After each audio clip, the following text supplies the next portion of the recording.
And now I'm out.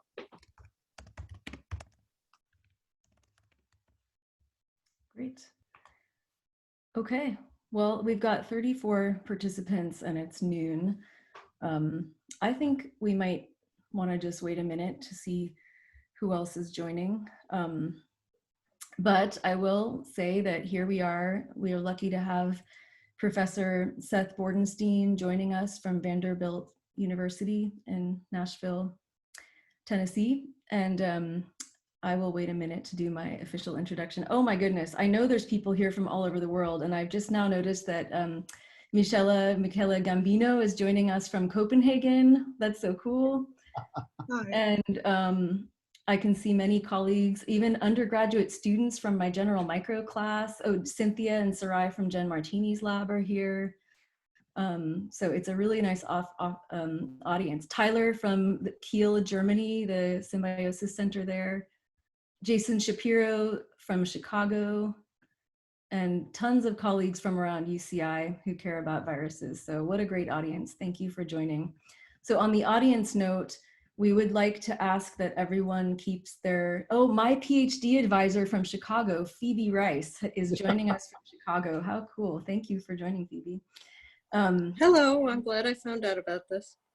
Me too. At least there's something good happening in the world, right? Yep. Well, plenty of good is happening in the world. So just a couple procedural notes, which are to please keep yourself muted during the presentation, and to feel free to chat. So I will monitor the chat, and at the end we'll also give you the opportunity to ask questions live, but feel free to chat. And actually that's fun. It's such a nice group of people. Like, let's have a fun conversation on the chat and I'll keep track of it. Okay, so with that, I would like to welcome Professor Seth Bordenstein as our speaker for the Center for Viral Research here at the University of California, Irvine today.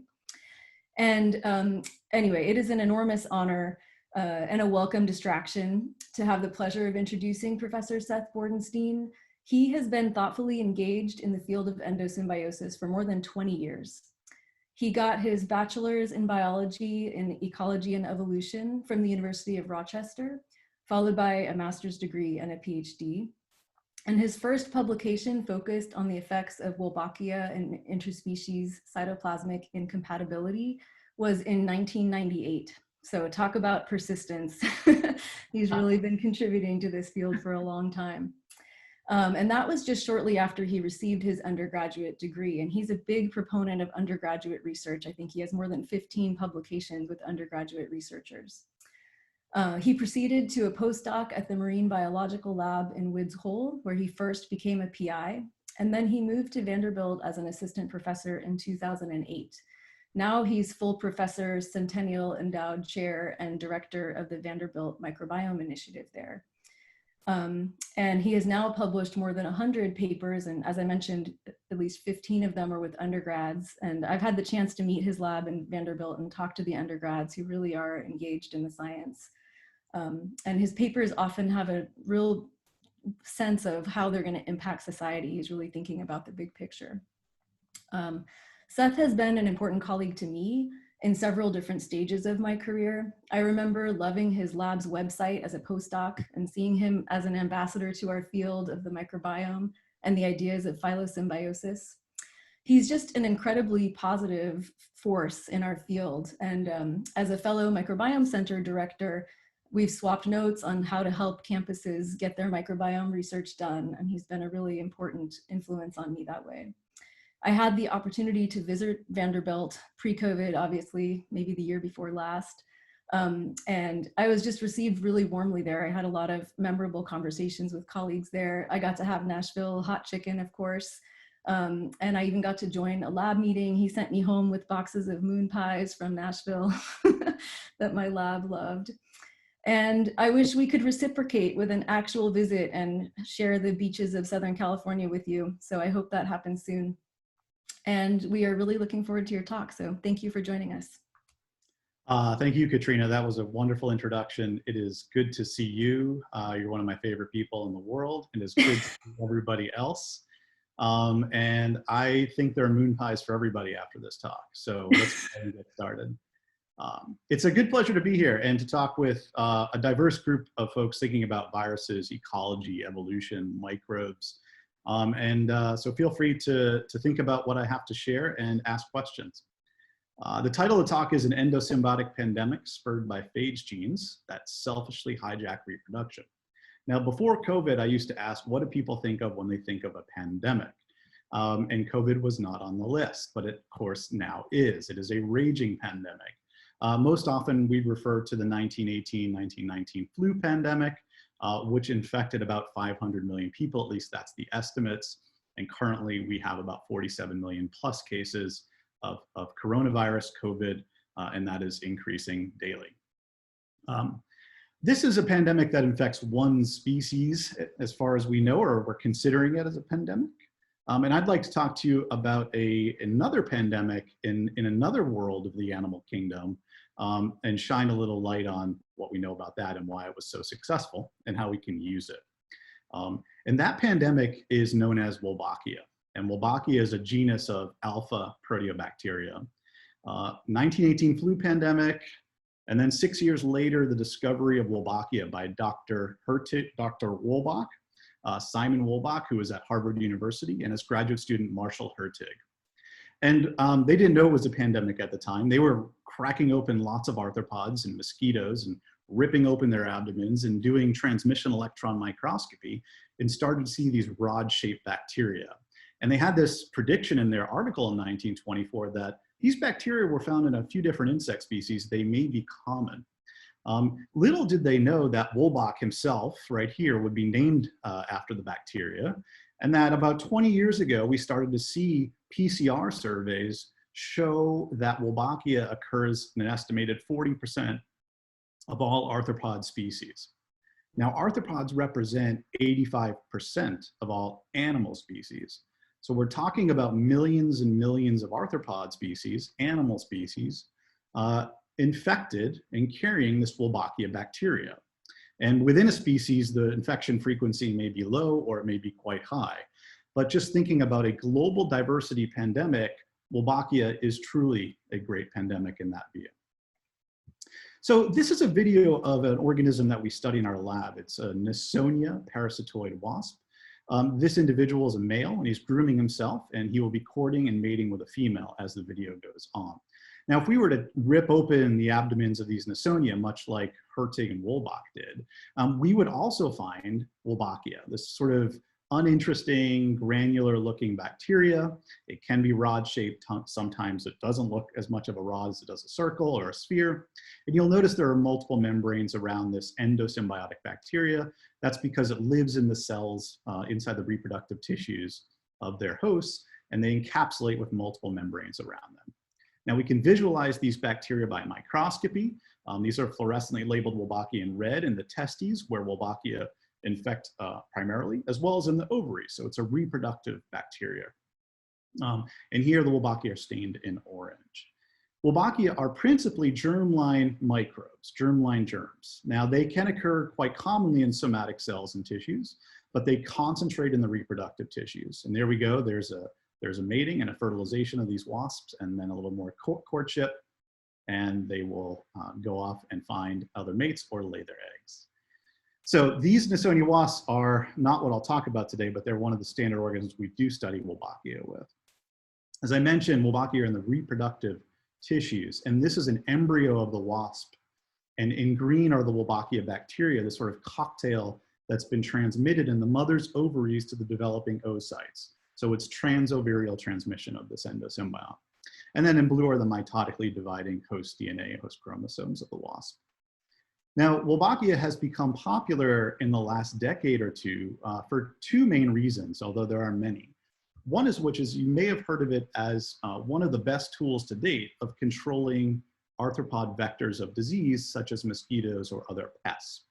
And in this case, the World Mosquito Program, run out of Australia, has had the ability to take a Wolbachia strain from Drosophila melanogaster, W. mel from melanogaster, put it into Aedes aegypti mosquitoes that transmit various viruses like Zika and dengue virus. And what happens is the Wolbachia presence somehow inhibits the replication of the viruses, particularly and especially in the salivary glands of these mosquitoes.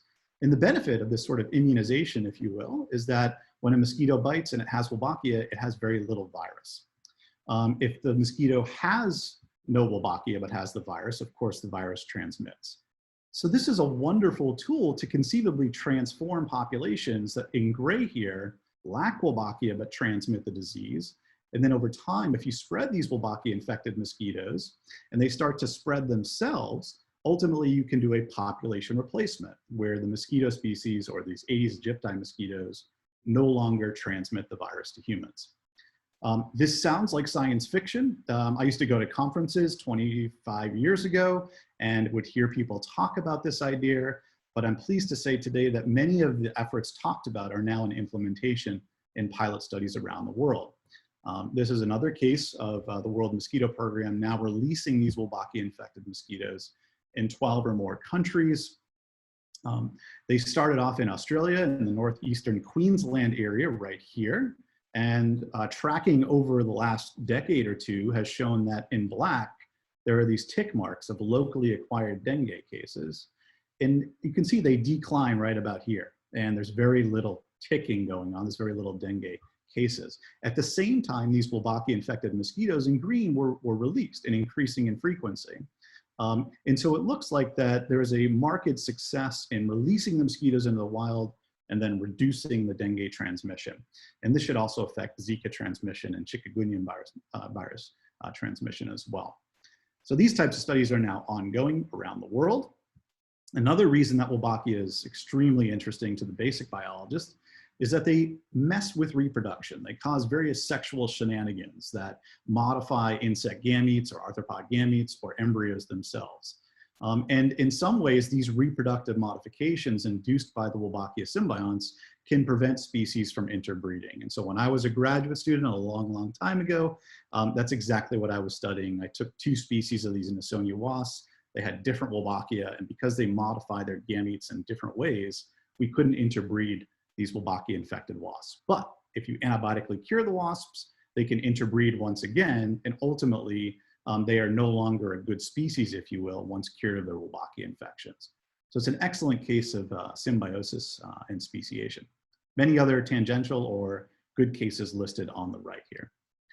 Now, why do Wolbachia spread in mosquitoes? Why are they being utilized in these control programs? And then how do they affect these sort of amazing evolutionary processes that traditionally are not in the domain of symbionts?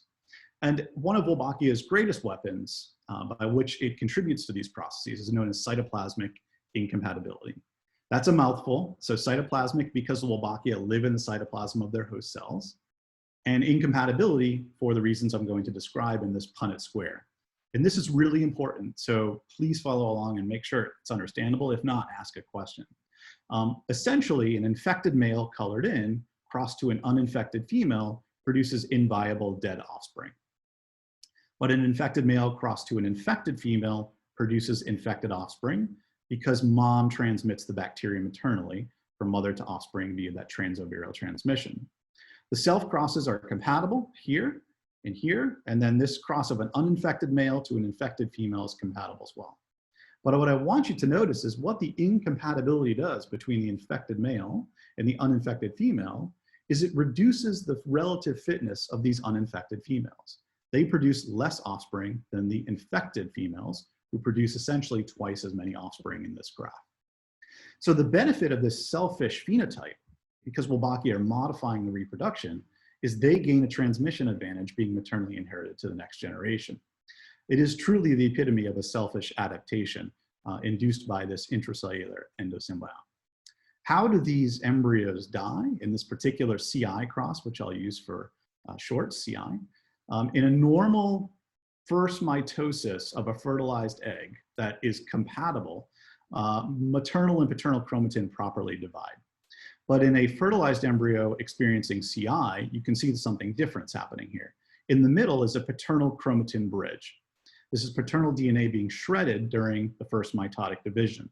And as you can imagine, that might lead to aneuploidy and eventual lethality of the embryo. And that's certainly one of the traits we see. Essentially, the embryo rests right at the first mitosis due to this problem. We can also see developmental issues accruing past that first mitosis. So this is a CI embryo, and what you can plainly miss is the amount of mitotic divisions happening in the lower portion of the embryo here. So this embryo is arrested, but it didn't complete mitosis. There are missing areas of mitosis, and clearly this embryo is going to die as well. Okay, so that's what is underneath the hood of CI to some degree, but we have not known the genetic basis of these types of cunning modifications that have enabled the World Mosquito Program. There's a Kentucky company called Mosquito Mate right in my backyard that's doing these releases. Google's spin-off company Verily is all involved in these mosquito releases. These companies are all using CI to control mosquito vectors. And then as I mentioned, the CI phenotype can potentially assist speciation in a variety of arthropods. So what are the genes that underpin this pandemic, these applications, and then these evolutionary outcomes? That has been one of the big questions in the field. And there was no precedent. And early on, we were thinking about bacteriophages because Wolbachia were known to harbor a bacteriophage as a potential candidate for carrying the genes that cause cytoplasmic incompatibility. This is Michelle Marshall. She did some beautiful transmission electron microscopy of Wolbachia. And you can make out the membrane of Wolbachia here. And as it goes around and loops around, it kind of stops. And that's because these phage particles have localized to this end of the embryo, this end of Wolbachia, and are now moving, you can sort of imagine this outside of the cell, moving beyond the cell as they undergo lysis. This is a clean Wolbachia. It's phage-free. It shows no evidence of particle formation, and the membranes are intact, multiple membranes. Right above it is another Wolbachia cell undergoing phage lysis. What you can see are the problems are that the phage particles are kind of migrating or moving their way out to the membranes. There is in fact an inner membrane that has collapsed here, which is typical of phage lysis. And then this pycnotic DNA or densely degraded DNA that's indicative of phage lysis. Once these particles are out, they can be found in the extracellular tissue matrix inside the reproductive tissues. This is in the testes in this case. So these phage particle packets are floating around. Okay, so there is a phage and it's temperate. So the prophage inserts into the genome of Wolbachia, and that was discovered in 2004 when the first Wolbachia genome sequence from Wolbachia in Melanogaster was sequenced. We were able to do a comparative analysis of many strains to that reference strain from Melanogaster and found that the hotspot of genome evolution, where these red and blue marks are, tend to coincide with where the prophage is. And so these blue and red marks indicate divergent or absent genes, and you can see the cluster of where the pink prophage regions are labeled. Anywhere between 20 to 87% of the divergent or absent genes can be mapped to this region depending upon the strain we're comparing. Now, this is a well-known phenomena in free-living bacteria, that phages experience marked rates of recombination, insertions, deletions, and they do tend to be hotspots of genome evolution in free-living bacteria. This was the first time we got to see that in an endosymbiont that lives inside host cells, the same dynamics are occurring. So I increasingly think of Wolbachia's genome, although small, as a bit like a free-living bacterial genome. Now, subsequently to that, and just a few years ago, Sarah was able to purify out the phage woe particles for the first time and sequence the genome of the phage particles. And what we discovered was something unexpected. The annotations of the prophage were smaller in the reference Wolbachia genomes than we actually knew, because what we newly discovered was a module of genes which we've termed the eukaryotic association module. This is a long module, can sometimes comprise more than half, sometimes up to 70% of the phage genome, relative to the core genes, which we would define as core structural genes, base plate genes, tail genes, etc. So this EAM for short, this eukaryotic association module, now had to be lumped into the annotation of the entire prophage, the entire phage woe genome. This was an important step because, as you notice, there's two pink genes up here that we're going to talk a lot about in just a second in the eukaryotic association module. What else is there, though? What's in this EAM? Well, one of the largest phage genes to date is in this EAM, and it's a eukaryotic-like sized gene. And there are all sorts of potential host microbe interaction genes or proteins in the EAM. And what really struck us is that a number of these labeled in orange annotate to eukaryotic genomes, to arthropod genomes. And the suggestion then to us was that perhaps there was a novel information flow of genes from arthropods, animals, to the phage genome. And maybe this was a way for the phage to fill its arsenal of genes it needs to operate in an arthropod world, because the phage not only lives in Wolbachia, but it lives in the arthropod, since once Wolbachia is lysed, the arthropod cell is left over. Here's a phylogenetic case of why we think there's been horizontal gene transfer between phages and arthropods. So this is a phylogeny built off of a laterotoxin C-terminal domain. Now the laterotoxin is typically encoded by black widows, brown widows, and shown on this side of the phylogeny here. It only occurs in black widows and brown widows. But when we picked up a signal of it in the phage WO genome, you can see the phage WO homology all over here. There's nothing in between. It's just the black widows and the brown widows, and then the phage WO snippet of DNA that maps back to this laterotoxin C-terminal domain. There is a marked divergence between them. So it's a putative transfer, but based on the evidence to date, we think it's a pretty good case. Now the laterotoxin is used as the venom toxin to degrade target insect cells that these spiders might be eating. And that biologically could potentially be of interest, since the phage has to not only live in a Wolbachia world, but an animal cell world. And maybe it uses these types of insecticidal genes as a way to make a living. I'll come back to that later. Getting back to the core question about CI, the EAM comes back to the central spot, because for a while in the literature, before we knew the genes, there was speculation of correlations in which various genes in the eukaryotic association module were candidates for causing cytoplasmic incompatibility. Transcriptional regulators, and then this ULP1 peptidase or protease protein. And this work was done by several of our Wolbachia colleagues. And we were extremely interested because these genes map to the EAM region and could put the phage back in play as a factor for driving the induction of cytoplasmic incompatibility. We took an unbiased approach, though, to ultimately get to that conclusion. So Jason and Sarah did a multi-omic analysis of strains that cause CI, strains that do not cause CI, transcriptomes and proteomes. And to make a long story short, the two genes that associated with the cytoplasmic incompatibility happen to be, so these two genes here that fit all the criteria, happen to be CYFA and CYFB in the eukaryotic association module. CYFA and CYFB are defined as cytoplasmic incompatibility factors A and B.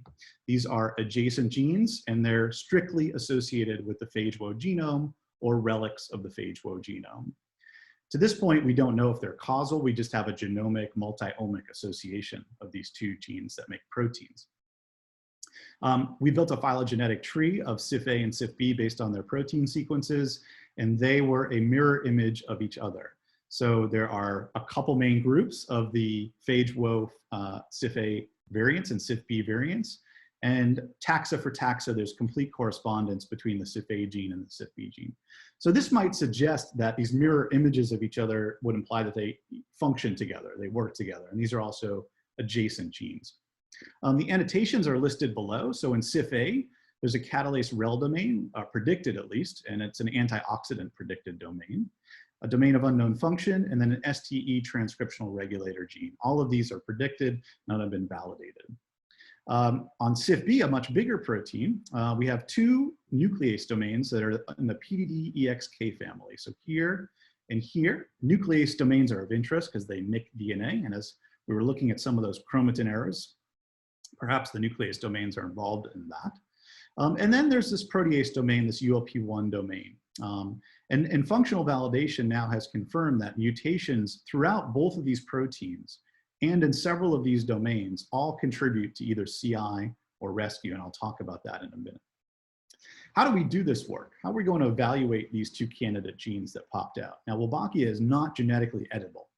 So we had to figure out a heterologous expression system. The beauty is that if you work in melanogaster, which naturally harbors Wolbachia, you can use what's called the UAS-Gal4 system to express these phage genes heterologously in the melanogaster genome and see if you can recapitulate the cytoplasmic incompatibility problem. So above the skull is an infected male, but if we swap that infected male with an uninfected male that expresses either CYFA or CYFB or both, perhaps we can recapitulate the phenotype that was predicted from some of these association studies. So this is how it works. There's a promoter that's tissue specific, and we're expressing our gene products in the reproductive tissues. That drives GAL4, and GAL4 binds to an upstream activating sequence, or UAS, and then launches the CIF-A or CIF-B transgene product into the reproductive tissues. By doing so, we then had a team of undergrads and grad students see if we could test this hypothesis. So again, here are the Punnett squared dynamics. I'm going to color code the CI and rescue crosses in red and blue. Here's a control CI cross that shows embryonic inviability. It's the way we measure CI. These embryos are dying. So we're scoring the number of embryos that live versus the number of embryos that die. And if you express CIF-A by itself in an uninfected male, you get a compatible cross and no CI cross. So embryonic viability of these Drosophila flies is quite high. So A alone doesn't cause CI, B alone doesn't cause CI. And then we were about to stop the work until the last minute, and we had a thought that we should have thought of this earlier, which is the A and B genes should be expressed together to potentially recapitulate the CI trait. And that's exactly what we've done. And you can see that there's very strong CI here upon co-expression of the A and B products together in these males. And importantly to us, a key cross is that these transgene-induced death of the embryos could be rescued by infected females, because that's normally what happens in CI. And it could be that by expressing phage genes in a Drosophila male, you induce sperm artifacts that cause sterility. It's clearly not an artifact, because the infection, the Wolbachia infection in the embryos or in the females, can recognize that modification and rescue it to be compatible. Okay, so CIF-A and B together cause CI. To kind of convince ourselves that we were on the right track, we took advantage of the fact that infected males who are old, these aged males, express lower levels of CI than is normal. And that's shown right here. These aged males have a very variable degree of CI. And our hypothesis was, if we co-expressed A and B in an infected male, maybe we could dial in the amount of CI protein product and increase the amount of embryonic death. Our control crosses are on the bottom, so we add CIF-A, and that pushes the CI levels down further, more embryonic death. About the same for expressing CIF-B in an infected male, and then expressing both together kind of dialed it up as most as we could in these aged males and increases that embryonic death even more. So this kind of put at least these transgenic studies in the context of, we're probably on the right track for identifying the CI genes in the absence of being able to knock them out. Because remember, these are all correlative studies with heterologous expression, not exactly the same as knocking out a gene. But this evidence was building that we're on the right track. And the other aspect is that we had mentioned these embryonic defects that typically occur in CI embryos. So what I'm showing on the top is control embryos, and then on the bottom are CI embryos, representative ones. And you can see there's these early mitotic failures. There's chromatin bridging zoomed in here. And then there's this regional failure, as we saw earlier, with mitoses that should be throughout the embryo just aren't. And that's in contrast to a normally dividing embryo here, and then an unfertilized embryo shown here with just the female chromosomes. So we scored all this in our transgenic data. So again, we recapitulate the phenotype and then score these defects. And just to highlight what is most important, the CI cross normally and the transgenic CI cross both have an elevated amount of embryonic death in these orange and red bars. And these embryonic death events coincide with the cytological defects described earlier. So we can recapitulate the death, we can recapitulate the cytological defects, and we can recapitulate the rescue that normally happens. As shown here, we have more compatible and viable embryos. Okay, so CIF-A and CIF-B cause CI on the male side. The other half of the equation, though, is what happens on the female side. Because remember, there's this rescue aspect of it. And for a while, we were thinking maybe there are different genes that do the rescue, and we've got a lot more work ahead of us. But the first thing to try is that the comparative multi-omic analysis only came up with CIF-A and CIF-B as associating with CI and rescue. So why not try these first? And that's exactly what we did next. So instead of expressing in the male, we're now expressing in the uninfected female and asking, in a normal CI male with a wild type Wolbachia, does it cause CI? And if it does cause CI, can the transgenic products rescue it? And of course, this would be an uninfected set of offspring here for using uninfected transgenic flies. Okay, so control crosses on top and bottom, CI and rescue on the top and bottom.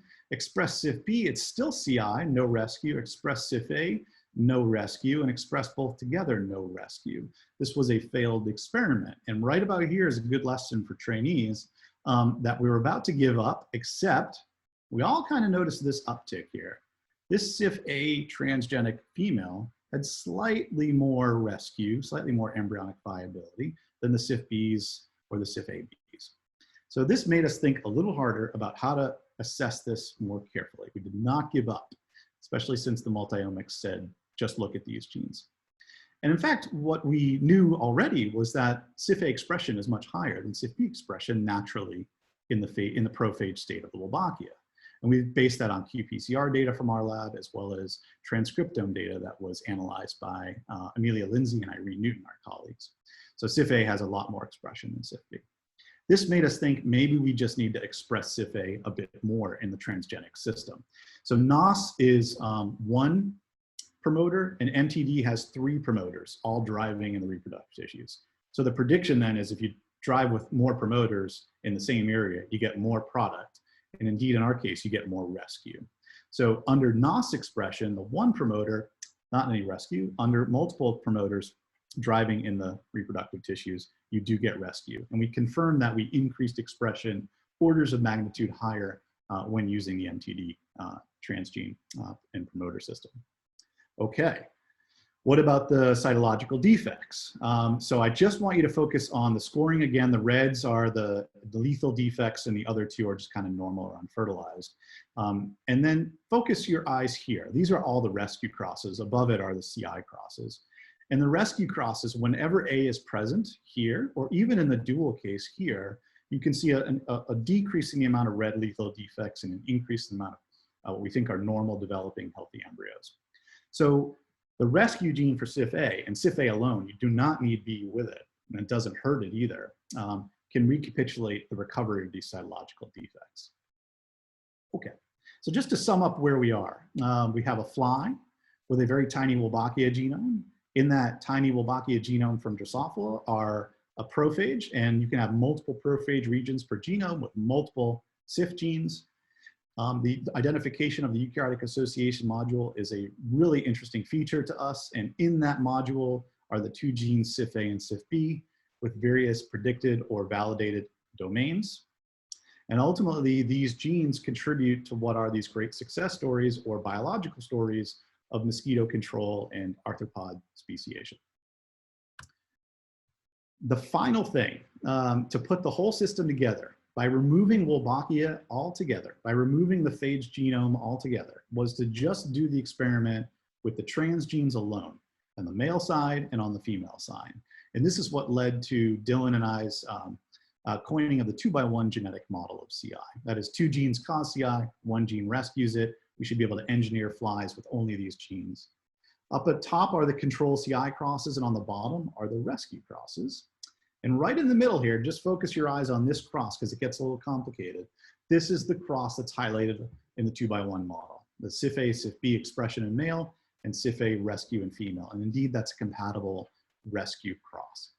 And I think this is the first time that we could sort of engineer animal reproduction completely based on phage genes. Two genes in the male, 1 gene in the female. And these flies now depend on these phage genes the way we've engineered them. Okay, so given where the system is, we now have the potential to keep going down in a reductionist way into the essential sites and regions of the CIF-A and CIF-B proteins in the genes themselves. And we've been doing what we call evolution-guided mutagenesis. It's actually a term we picked up from Harmeet Malik, one of our colleagues in the field. And what we've done is just looked at conserved areas throughout these key domains of CIF-A and CIF-B. In this case, we're just showing CIF-A. And there's marked variation in conservation, but we specifically selected amino acid sites that were 100% conserved. And then we mutated them to alanines. And then we created 4 lines essentially. Line 1 has these 2 substitutions in the conserved sites, line 2 and so forth. So these are mostly combinatorial mutagenic attempts where we're doing multiple substitutions in one particular region. to sum up a long story, I'm not going to show you all the data.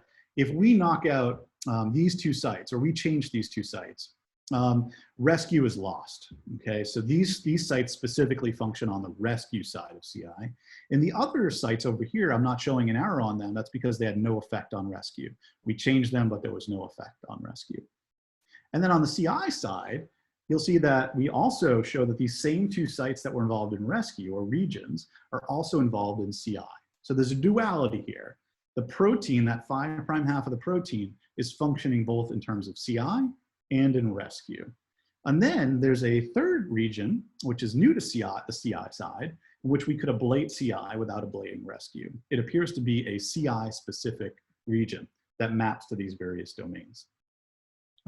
So this is the first time we were able to get down to sort of CIF-A site effects on CI, and what contributes to CI and what contributes to rescue. For CIF-B, remember, only works on the male side. It's not needed on the female side. So CIF-B is only involved in CI. And when we knock out sites on CIF-B, or change sites in CIF-B, we ablate CI in every single case, okay? So the whole protein is necessary, and all of the regions we've hit are necessary for its role in inducing CI, particularly the conserved sites. We don't know necessarily what the less conserved sites do. Okay, so the thing that's most perplexing to me, and that we eventually want to figure out, is how does the CIF-A gene function in CI and rescue? How does it play both sides? And there are two basic possibilities here. One is it has multiple functions. So on the sperm side, on the male side, CIF-A has a different function than what CIF-A does on the female side. In that sense, it could play roles in both CI and rescue. It could have a tissue-specific role. Post-translational modifications are different in testes versus eggs or embryos. And that CIF-A's function could change when in the presence of CIF-B. But in the absence of CIF-B, maybe CIF-A does something different. This is the game we're now trying to resolve and think about what the next steps are. The other way is that CIF-A is one function only, and it plays that same function on both sides. And this is the most parsimonious argument. The CIF-A does the same thing on both sides. So we could consider it a sort of master switch for CI and rescue. It interacts with the same target, it does the same thing, and ultimately CIF-B could just be this male accessory protein assisting CIF-A's function in the sperm and in the embryo, or in the sperm specifically, but not in the embryo. And that's one reason that may be, is that the embryo is fundamentally a different set of DNA and cell membranes and processes than what's happening on the male side in spermatogenesis in the testes. So CIF-B could be this sort of male-specific assister, if you will. We're still figuring that out, and look forward to talking to folks about that if they have any thoughts. I'm going to sort of wrap up the genetic work with a serendipitous tale. And this happens every so often, maybe once every 10 or 20 years in the lab. And PIs might be able to attest to this. Students, it can happen, but it's very slow. And this is one of those stories. So a few genes away from the CIF genes is a gene called WMK, and we've termed that WO-mediated killing. It's essentially a hop, skip, and a jump away. And it encodes two helix-turn helix domains, predicted domains, and these would then be involved in DNA binding. You'll notice these predictions aren't terribly strong, but not awful either. So it could be a DNA binding protein. And why we call it WO-mediated killing is because we've been able to link it to a male killing phenotype. And the male killing phenotype is another adaptation that Wolbachia has. Here, the infected females lay infected daughters. Those live, but the infected males are lethal and die during the embryonic stages, okay? So only infected embryos die that are males. Females live. Uninfecteds are quite fine. And this is an adaptation for Wolbachia in many different arthropod species. This is a smorgasbord of butterflies and beetles and moths and pseudoscorpions and Drosophila flies that all have this male killing adaptation. And Wolbachia can do CI in some species and male killing in other. Sometimes they can do both. And we wanted to know a bit more about what's going on here. And we ended up just walking right into it. Oh, the final point is male killing has these fascinating downstream consequences. Imagine if the phage and the Wolbachia are so good at what they do, they kill all the males in a population. What happens? Well, the females have nobody to mate with and they go extinct. And in species where there's lek mating, where females do the choosing of their male mates in a group, when sex ratios are biased against males because of male killing, such as in these butterflies, the whole scenario switches. And now the males become the choosy sex because there's less of them, and they choose which females they want to mate with. So remember throughout this talk how these simple genes can really be contributing to major evolutionary processes, such as lek mating. Okay, so Jesse's thesis was on this, and Jesse ended up working on this WMK gene. Here we're expressing WMK in the embryos, not in the parents, but in the embryos. Okay, so transgenic expression in the early embryos. And we want to test, do the females live, but the males die when we express these? In parents, I can tell you right now, expressing WMK in parents does nothing, and there's no sex ratio change. When we express in the embryos, you'll see that the sex ratio shifts under WMK relative to a transgene. About 40% of the males die. So we're not recapitulating complete 100% lethality, but we are doing a significant amount with this single gene. And cytologically, we look for a lot of those same chromatin defects that we talked about with CI, the chromatin bridging, the embryonic arrest. And the males that die, that 40% that die, tend to also show that they are dying associated with these lethal chromatin errors, similar to the ones that CI cause. And then finally, we've been able to link the WMK effects to the dosage compensation complex pathway. And in Drosophila, the dosage compensation complex pathway is well known to upregulate X chromosomes in males expression so that it equals female expression. Since females have 2 X chromosomes, males have 1, dosage compensation just upregulates the X chromosome in males. It's a male-specific phenomenon. And what Jesse showed is that, first of all, this is just DNA stained in a WMK embryo versus a transgene embryo. DNA damage is then detected with this green stain here, this histone stain. And you can see that it's increased in males relative to females in the control. And then histone acetylation is associated with dosage compensation complex activity. And you can notice how there's more acetylation going on in the male embryos, very little in the female embryos. And in fact, this acetylation is nicely correlated with the DNA damage marker over here. And that's what this chart shows here, that there's a link between WMK protein expression, DNA damage, and histone acetylation associated with the dosage compensation complex pathway. So we really want to figure this out more. How is it that these products are sex-specifically killing these embryos, and does it work through the dosage compensation complex pathway or not? The evidence seems to suggest that based on these correlative approaches so far. Just to sum up then, so we started with the world's greatest animal pandemic, Wolbachia, in which they occur in millions of arthropod species. A lot of that pandemic spread is due to these CIF-A, CIF-B, and WMK gene products that map to the eukaryotic association module of phage oil. Then these phenotypes, at least, and now genes, if you will, are being used by many companies, commercial companies, as well as foundational groups to reduce the burden of arbovirus transmission to humans. And then also these genes have important impacts on downstream ecological and evolutionary consequences, such as lek mating and speciation. So there's a lot of work to still be done. And Brittany and Rupinder in the lab are in fact working now towards where are these proteins located in the reproductive tissues? What are their protein interactors? And how are they specifically modifying gametes or embryos in order to further understand the functional basis, the mechanistic basis of these selfish genes? Okay, a little bit of a big picture ending for all the phage and virus folks, which is how important are phages in endosymbiotic bacteria? Typically, we think of phages as these are free-living bacterial elements. Endosymbionts tend to be streamlined of mobile elements. This isn't the case for Wolbachia and other endosymbionts. Inside this host cell is an endosymbiotic bacteria in purple, and then phages, and then this nucleus of the eukaryotic cell. How important is this? Well, for one thing, I think that the most common endosymbionts are likely to be subject to phage infection, the kill the spreader model.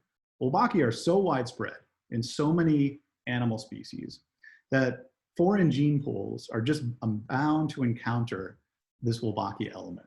And therefore, Wolbachia makes itself susceptible to mobile element or phage invasion. Chlamydia is another endosymbiont intracellular bacteria that harbors phage, and it is extremely widespread as well. So it just may be that the most common endosymbionts shouldn't be thought of as different, but in fact may be subject to phage invasion. Lysis of the bacteria via the phage is going to be really important for endosymbiont densities, that is how much is in the cell. And then it turns out that densities of the endosymbiont often correlate with the strength of how these adaptations are expressed, or what we call penetrance. So if phages lower Wolbachia densities, for example, they're going to lower Wolbachia's ability to cause CI and male killing. So there's going to be some sort of dynamic balance between the prophage expressing these products and then the phage making a living by spreading to other Wolbachia cells. This is not unique, but it is something to think about in the context of the work just discussed. Just like free-living bacteria, prophage Wo is a hotspot of genome evolution that carries these reproductive parasitism genes. And yes, there is lots of phage gene transfer in this endosymbiotic niche, in the niche we typically think to lack phage gene transfer. We've documented one of the most sort of extensive phage transfers, 50 kilobases plus. That's the whole phage Wo genome from one Wolbachia to another in a co-infected host. So this has led to us thinking about this intracellular arena hypothesis, or now it could be called concept, because it seems to be borne out in system after system. That is, that inside the cell, there is an ecological arena inside this host cell. There are intracellular co-infections of bacteria, like Wolbachia, that then exchange phages between each other. There could be facultative intracellular bacteria that come into the intracellular niche, seed these elements, or even exchange outward. That is another route of horizontal phage or mobile element transfer. And then finally, with the case of the latrotoxin, we also think that there's a novel form of metazoan to phage gene transfer happening inside the arthropod and Wolbachia case, and perhaps this is more common. We do not know the origin of the CIF genes. This is a big, in the WMK genes, these are big mysteries right now for us. Okay, and the final big picture thought is, remember that virologists tend to classify viruses in terms of the three domains, the three cellular domains of life. Archaeoviruses, bacterioviruses, eukaryotic viruses. And Sarah and Alex are now working on a project to think about, how does phage Wo fit into all of this? It's clearly a phage, it's clearly a bacterial virus, but yet this bacterial virus is experiencing the eukaryotic cell. As soon as it leaves that cell, it's now in a eukaryotic environment. What does it have to do differently? And maybe the eukaryotic association module is a form of the selective pressure for a phage that not only lives part-time in bacteria, but part-time in eukaryotes. And that's why it may have these cytoplasmic incompatibility genes, these male-killing genes, but also insecticidal toxin genes, apoptosis and cell death genes. What if the phage is mediating eukaryotic cell lysis somehow as well? So these are big questions that we think the phage Wo system is really well set up to do. Okay, I'm going to end here. I want to just put a shout out to our education project where we reach high schools and colleges worldwide. Athena and Sarah run what's called Discover the Microbes Within the Wolbachia Project. And if you know any schools that would like to get involved in hands-on PCR, gels, bioinformatics, and phylogenies of Wolbachia or phage genes, please check out the link. Been supported by a number of programs, training programs, as well as core federal grants and the Vanderbilt University Microbiome Initiative. We've had a number of collaborators and everybody else that I've mentioned with their pictures played a primary role in the work. So I will stop there and see if there's any food for thought for discussion.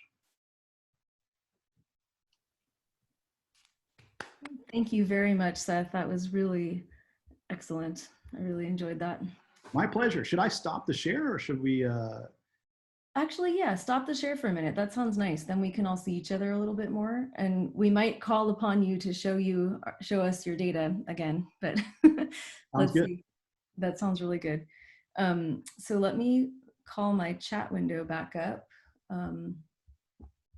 I have been seeing some questions coming in, and actually, why don't I invite the audience? First of all, let's have a round of applause for a really excellent and well-delivered seminar in a time we could really use it. Thank you so much. My pleasure to be here. Thank you very much. And, I would like to invite you the audience to unmute yourself and ask questions. Or if you would like me to ask the question, you're very welcome to put it here in the chat. And I have a few of those. And the first comment I want to make is an undergraduate from my course said, "This is so fascinating, but I have to go to my lecture. Will you post the meeting recording somewhere?" So yes, we're going to do that. Okay, I'm going to read a question from Hui Pham Tuki, who asks, are there any current projects related to solving the structure of both CIF-A and CIF-B in order to reveal their biochemical mechanisms? That is a great idea, and it's something we've wanted to do in the background of all the other things we're currently doing. So it's been a little bit of a juggling of priorities. I don't think that there are direct plans. I think maybe folks have tried in the field, and that we are building the resources to try with expressing the protein and having an ability to purify that protein and then get it to structure. So we're in the most beginning stages of that, and I don't know if others are, but it's so important to do so we can map genetic and protein variation of structure and the key areas that affect CI and rescue, and the way that the A and B protein map and bind to each other, perhaps, in order to cause CI. So great question, and I'm looking for collaborators if anybody's interested. Well, I'm wondering if Phoebe Rice is interested. Well, there's many crystallographers in the audience, I think. But I would like to ask a question that Travis Wiles, who's a new professor here at UCI, he's just joining my department, actually, molecular biology and biochemistry, and he's very much a microbiome scientist who cares about phages. And Travis, very well, yes. Travis Wiles asks a cool question about whether, is it known what regulates the Wo-lytic lysogeny decisions, and if those are connected to CIF-A and B expression? Super question. It's got to be relevant. Hi, Travis. We've interacted quite a bit. We've eaten Nashville hot chicken together, so I guess that's good buddies. And so we don't know technically. It's a little bit harder to do in this sort of nested symbiosis system because you don't have just a bacteria and just a phage on a plate. You got to do it with the host there. So the crude things that we've done are temperature induction, for example. Both high and cold temperatures can induce the phage into activity. But we don't know necessarily what the machinery underneath that is. And so that's sort of the limit of the knowledge. But I completely agree with you that understanding the nature of that lysogeny switch will be really important to better understanding when does the phage hold itself back in order to express the CIFs and WMK, and when does the phage just launch into a particle and lyse and blow up the system in order to go find other Wolbachia to infect. Based on our TEMs, about 11% of the Wolbachia experience phage Wo-induced lysis. And if that's canonical, that is probably a pretty good number for 10% of the population to be blowing itself up to find new Wolbachia, and the other 90% using the prophage as a way to express these adaptive traits for Wolbachia. But yeah, there could be a lot of more reductionist work done at that. Thanks, Travis. Great. That actually prompts me to ask a follow-on question, which is just, is the evolution of the phages in the Wolbachia in a cell constrained? I mean, do you think that there's room for drift based on the phages infecting just only the hosts within the eukaryotic cell? Like, do people follow that kind of stuff about the phages in endosymbiotic bacteria? Yeah, I think there are restrictions, right? Obviously, this is not going to spread as much as a free-living bacterial phage would, but we can find evidence of phage Wo in unrelated bacteria. So Bartonella henselae is actually, it's an alpha proteobacteria like Wolbachia, but it's a free-living or facultative infection. It causes cat scratch disease, and it clearly has remnants of phage Wo in it. There are other smatterings across the literature of evidence of phage Wo parts. There are also relic phages. So we know that the phages are there long enough to degrade and their genomes start to shrink, and only essential regions are held on. So for example, there's a case where 75% of the phage Wo genome has been lost in a Drosophila Wolbachia. The other 25%, where do you think that is? That's right in the EAM, and it holds on to the CIF genes, the WMK genes. And then there's probably evidence and indications of reinvasion of phage Wo back in as an intact phage. So these cycles of perhaps relaxed selection, genome reduction of the phages, becoming relic phages, and then there's enough flow that there's always an intact phage present in a lot of the Wolbachia genomes we look at. That's very cool. That's interesting. Our next question actually comes from Sarai Finks, a PhD student in Jennifer Martini's lab in the Ecology and Evolutionary Biology department. And Sarai, I invite you to ask your question, or would you like me to read it? All right, I'll read it. So have you found Wolbachia plasmids associated with CI, and is horizontal gene transfer evident within the Wolbachia populations? Great question. We used to think plasmids were not evident in Wolbachia. Plasmids can be found in other endosymbionts. So the nutritionalist Buchnera endosymbiont of aphids carries a plasmid that encodes some of the essential proteins that are needed to fill in the missing amino acids of the aphid diet. So they're not absent, but they're also not common. And we hadn't seen it in Wolbachia until about a year ago. I ended up collaborating with Murat Eren and Julie Revenelad, if I've got that last name, it's a long one. And we ultimately found genomic evidence for a circular plasmid in Culex pipiens Wolbachia for the first time. It's genomic evidence. It's common enough that we could detect it in wild samples. And one of our next questions is whether we could purify that out and use it as a vector, essentially using it for horizontal transfer of genes that maybe we could put into the plasmid. We also have similar ideas for the phage, using it as a genetic vector for moving genes into Wolbachia. So that's what we know. It's quite limited, but it does seem like the plasmid story, there's more to it than just that initial discovery. Thanks for the question. Yeah, good question, Sarai. Sarai cares about plasmids a lot, so I'm glad she got to ask. Well, come work on the system. We have a question from, Sarai, thanks you. We have a question from Yeva Mirzakanyan, who asks, regarding the parasitic wasps and transmission of Wolbachia, is transmission between the wasps limited exclusively to sexual transmission, or is there also the possibility for infection of an uninfected female during oviposition to a host that has previously had eggs deposited from a different infected female? Wow, you might want to read that question. I got it. It's a great question. Yeah, it's a great question. Essentially, what wants to be sought out there is can an uninfected host be infected by Wolbachia from another species, let's say, or another sibling, but through horizontal transmission?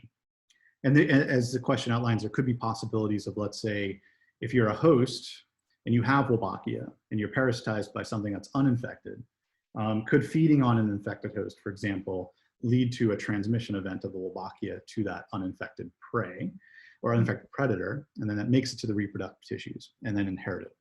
So the short answer is yes, there is evidence of that. The primary transmission route is through the germline, but on an evolutionary timescale, we can see cases of predator and prey that have exchanged Wolbachia infections in the recent past, and we think that that ecological interaction is perhaps mediating that. Within species, siblicide can also apparently transfer Wolbachia. So there are some cases where you put enough larvae into a host of wasps, and the wasp larvae will start eating each other for food. And uninfected larvae can pick up Wolbachia from infected larvae that they eat. That's another way it happens. These are all lab-based studies for now, and the phylogenetic evidence is more natural-based. So there's enough anecdotal stuff to say that it happens, but not at the scale of how common vertical transmission is. Interesting. There's actually a related follow-up question. Also, are eggs deposited into a host from an uninfected female viable if the host already has had eggs deposited from a different infected female? Yes, indeed. That's no problem. The lethality induced by the CI or the male killing is all sort of specific to the embryo that's experiencing those protein products, and they don't get transferred, let's say, between neighboring embryos. So yeah, that's quite fun. Yeah, it makes me think about just the biogeography of the phages in an organism, because that's a question we all have about phage therapy. Like, should we be taking it in through what route should we use? Injection, local application. If you do apply something systemically, will it get to where it needs to go? So that's already a little bit of an answer, that if you eat the Wolbachia, it can get into the germline. That's kind of interesting.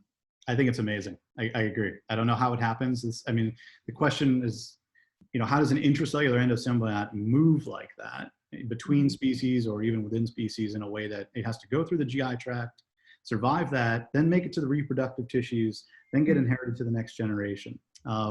There's something there we don't know fully what's going on yet. Yeah, that's very interesting. Well, I would like to invite everyone here. Feel free to turn your cameras on, by the way, if you're comfortable. We can all say hello to one another. If there's any other questions, we welcome them. However, we are up on the hour, and also very important, anybody who would like to stick around and talk is incredibly welcome. We are planning to have a discussion right now with the 4 trainees who are supported by the Center for Virology. However, that invitation is extended to anyone here who would like to get to keep talking science and having fun here. So you're all welcome. And I just want to thank Seth again for a really nice presentation. Yeah. Thank you. Thank you very much, Seth. My pleasure. You're getting lots of thank yous in the chat too. All right, moon pies for everybody, right?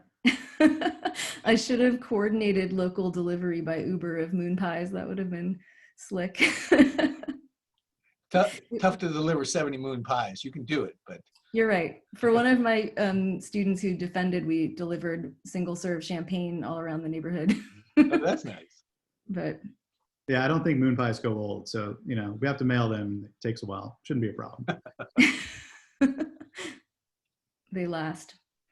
Well, anyway, you'll get to see all these thank yous in the chat. And Katrina, make sure when you exit, don't end the meeting. oh, I will not end the meeting. Yeah, don't end the meeting. We want our students and postdocs to be able to talk to Seth. Yes, important. Sounds good. Yeah, I mean, I encourage you guys.